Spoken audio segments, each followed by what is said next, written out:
pagtitinda ko.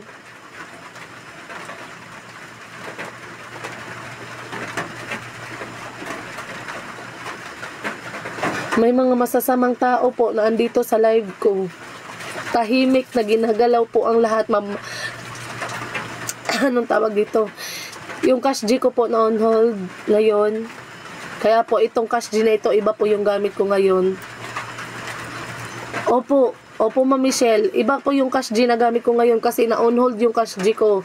Nakiusap po ako sa may-ari nito nga gamiton ko po muna sa kanya. O di ba kuya? Ganyan sila kasama kuya.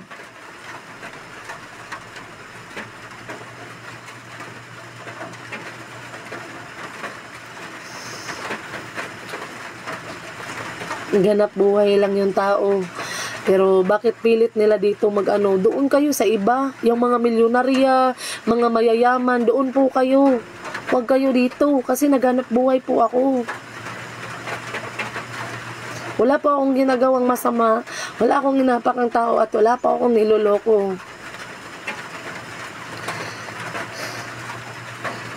Alam nyo lang kung ano yung pakiramdam ngayon. Ito, nakihiram lang po ako ng cash G. Para kahit papaano mapatuloy ko itong pagtitinda ko ngayon. Kasi nga na on hold yung cash G ko. May natira pa ako, 880 pesos pa ito. Iniisip ko ngayon, paano na? Saan ako kukuha nito ng pambayad ko nito sa may-ari kung hindi ko ito mabenta? Kasi may pilit na mga taong masasamang tao dyan. Ginagawa ang lahat para sige lang, pagdasal ko lang po kayo. Kasi yun lang din naman po yung magagawa ko.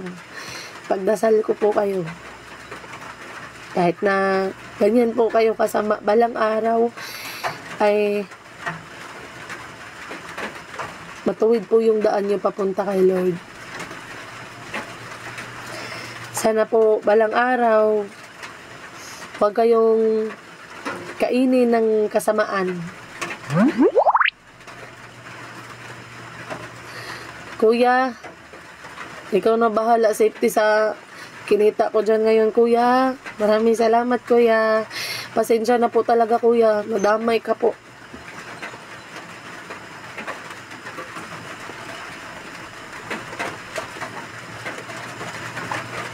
Nakakahiya, kuya. Nadamay ka. Sa mga taong walang magawang mabuti sa mundong ito.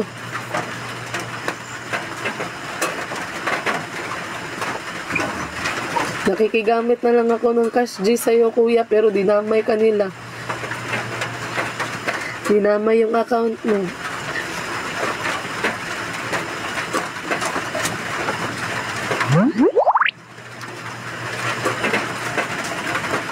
Pasensya na po talaga, kuya. Nadamay ko po kayo.